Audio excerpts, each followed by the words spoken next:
Topik kita sore hari ini mengenai ada apa dengan, pengasuhan ya, kenapa kita harus, diskusi pada hari ini. Seberapa pentingkah pengasuhan ini kita angkat? Biasanya orang mengatakan bahwa pengasuhan itu kan sebenarnya di ranah domestik, kenapa harus diangkat, ke ranah, publik untuk dibicarakan? Ada kekhawatiran bahwa nantinya ketika pengasuhan ini dijadikan undang-undang, itu akan malah membatasi praktek-praktek baik yang sudah dilakukan, di berbagai daerah ya, terutama yang pengasuhan berbasis, budaya. Sehingga hari ini kita ingin sedikit, mengangkat topik ini, ada apa dengan pengasuhan? Perlukah pengasuhan ini dibuat dalam sebuah undang-undang, tidak cukupkah peraturan,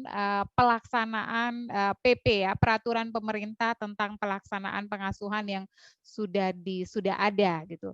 Nah, sore hari ini saya ingin, pertama saya ingin mengundang Mas, Faisal nih untuk sedikit bisa berbagi dengan, kita di sore hari ini, mengapa perlu pengasuhan itu diundangkan gitu. Apa, konsennya terutama dari Pak Hadi Utomo ya, yang sebagai penggagas awal. Mungkin ini bisa cerita dulu Mas Faisal sebelum nanti kita juga akan mendengar ya dari, Bu Rohika. Silakan Mas, Faisal. Bismillahirrahmanirrahim. Terima kasih Ibu Reni, Pak Hamid, Ibu Rohika, dan Bapak Ibu yang terhormat. Kita hari ini bertemu di dalam Zoom untuk membahas tentang pengasuhan. Sebenarnya momen RUU pengasuhan ini sekarang landai, Bapak Ibu, melandai kembali. Momen terbaik itu ketika tahun 2020 ya, ketika banyak pihak termasuk Kementerian PPPA, kemudian Kumham, Kemsos, kemudian Muhammadiyah bergerak untuk mengawal dan mengadakan berbagai macam diskusi ya. Apakah ada yang perlu diperbaiki di PAMA dan sebagainya. Momennya itu pada tahun 2020 itu sebenarnya. Nah, tahun 2022 ini dia masuk kembali, apa memang masih bertahan? Saya kurang ini juga, karena dulu tahun 2020 kan pernah dimasukkan ya RUU pengasuhan ini, sebenarnya agak bersaing dengan RUU ketahanan keluarga ya. Cuman masalahnya kalau di RUU ketahanan keluarga benar-benar tidak mengatur rinci persoalan pengasuhan berbasiskan HAM. Kemudian kalau yang RUU pengasuhan memang diambil rootnya berasal dari klaster ke-5 Konvensi Hak Anak, berangkat dari pasal 6, 5, 18, 19, yang kemudian pasal-pasal ini menggurita ke seluruh pasal. Karena pasal 19 sebenarnya tidak hanya membicarakan tentang pengasuhan yang ada di dalam rumah ya atau keluarga. Nah, apa ciri HAM yang diatur di dalam RUU pengasuhan? Salah satunya misalnya pengasuhan kafalah, orang tua angkat yang diatur di dalam, kalau saya buka RUU-nya. Ada orang tua kafalah, orang tua adopsi, ya dibahas secara tersendiri sebenarnya di dalam RUU pengasuhan.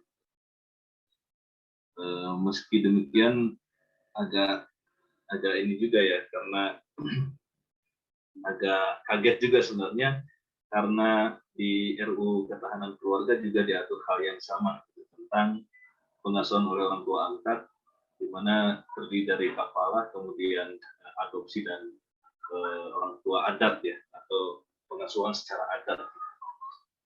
Jadi ini dua RUU yang saling kejar mengejar, tapi nggak tahu saya posisi RUU pengasuhan anak tahun ini apakah masih panas-panasnya atau sedang landai, tapi saya kira sedang landai karena status di prolegnas tidak prioritas. Dulu pernah prioritas pada tahun 2020. Nah, sekarang sudah tidak prioritas lagi tahun 2022. RUU pengasuhan ini benar-benar mengatur unsur HAM-nya. Unsur HAM-nya. Mohon maaf sebentar Bapak Ibu ada gangguan. Kita lanjutkan. Ya, kita lanjutkan.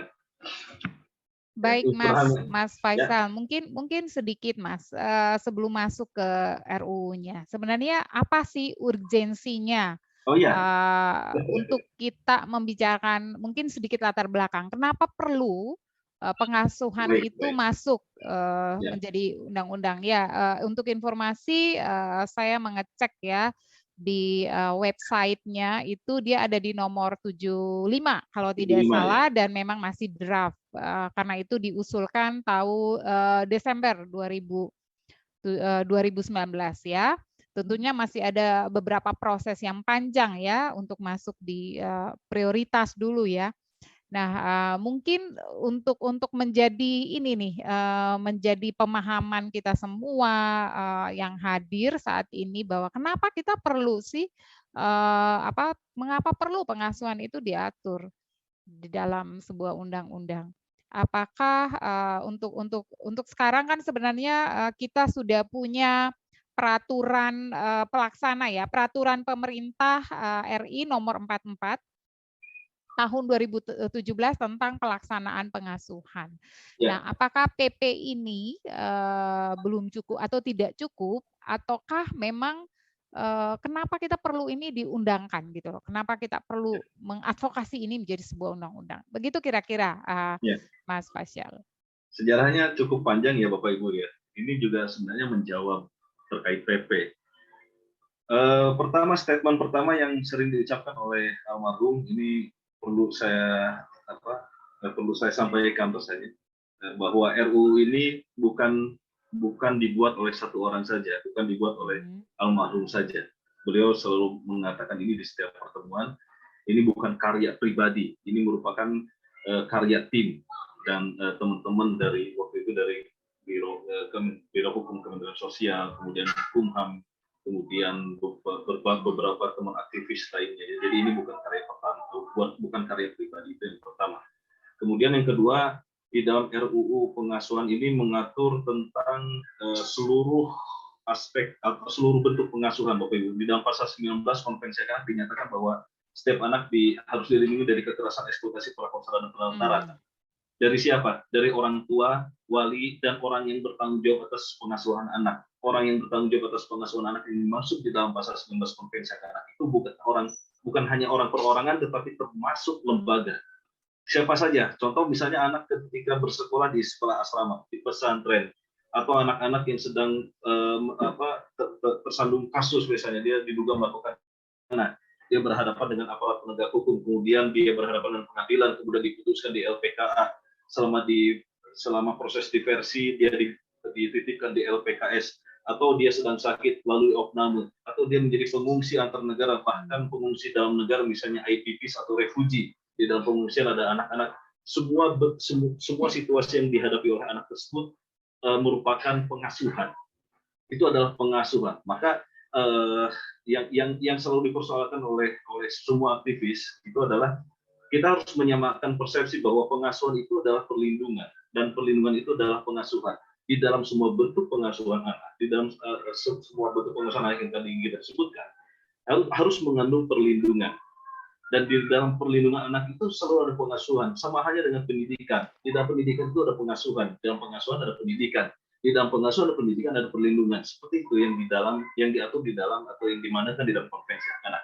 Ini sepintas yang diatur di dalam RUU tentang pengasuhan anak ya, orang tua wali atau orang tua asli atau orang tua kandung, kemudian pihak lain ya, yang sebagaimana kita bahas barusan, kemudian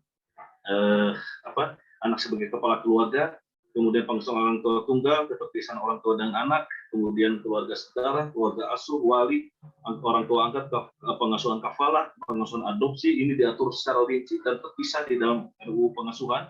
pengasuhan kafalah dan adopsi itu di bab tersendiri ya. Kemudian pengasuhan yang dilakukan oleh lembaga-lembaga pengasuhan, termasuk pengasuhan yang diselenggarakan yang kita sebutkan tadi di lembaga penempatan anak sementara, lembaga pembinaan khusus anak, lembaga penyelenggaraan KESOS. Ini bukan LKSA. Kalau kita bicara tentang LPKS kita kalau bicara tentang LKSA diatur di dua undang-undang yang berbeda ya.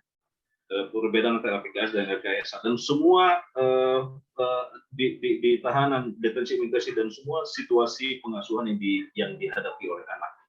Seluas itu yang diatur di dalam RUU Pengasuhan, di mana sebenarnya PP tentang pengasuhan anak itu tentang pengasuhan yang dilakukan orang tua dan wali misalnya, kemudian ditambah lagi dengan anak-anak yang diasuh di dalam lembaga atau panti. Kemudian anak-anak yang diasuh di luar lembaga tetapi masih dimonitoring oleh panti. PP hanya terbatas pada itu. Tapi melihat dari sejarah, kalau lihat dari sejarah Bapak Ibu, PP dulunya sempat diatur serinci mungkin. Ya.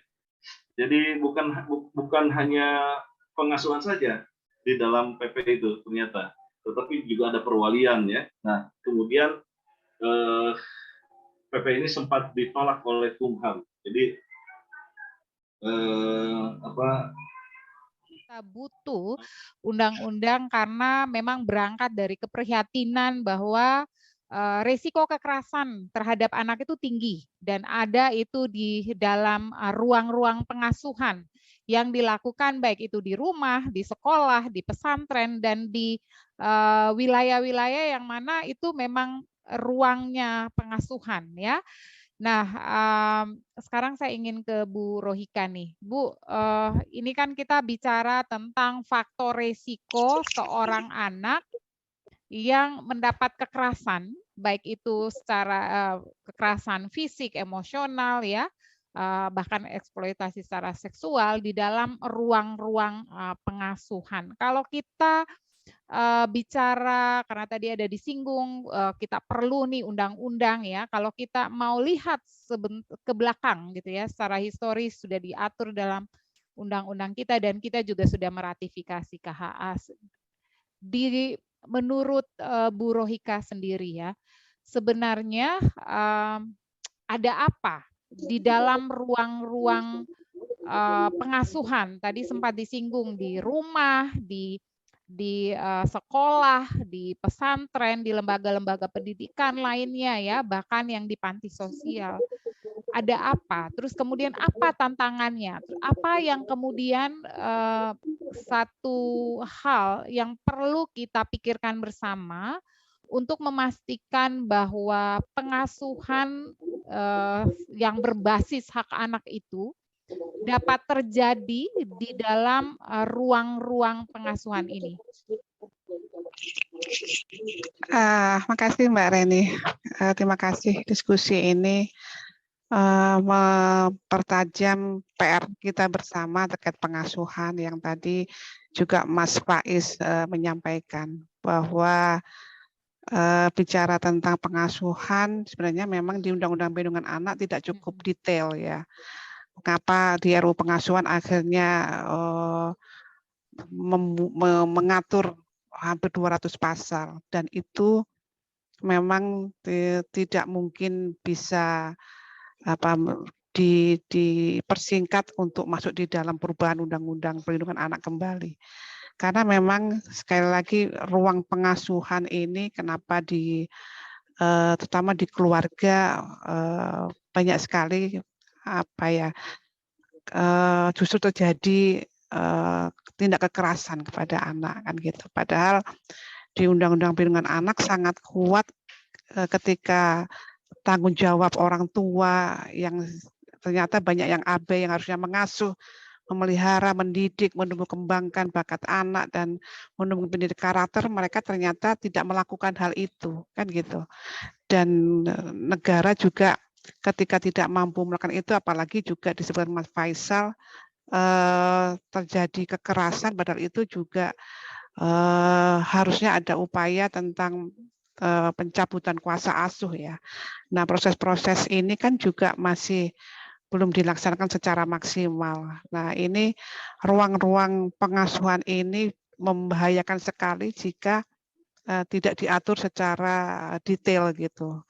Karena anak yang ditumbuhkan dalam pengasuhan yang sangat buruk itu dampaknya tidak hanya pada saat anak itu traumatis yang berkepanjangan, tapi juga sampai dewasa akan ingat pengasuhan buruk itu melekat sepanjang dia hidup gitu. Nah, ini yang kenapa sangat-sangat urgent ya ketika diakomodir berbagai pertanyaan situasi anak dalam keluarga maupun di luar keluarga yang belum banyak kita atur secara luas.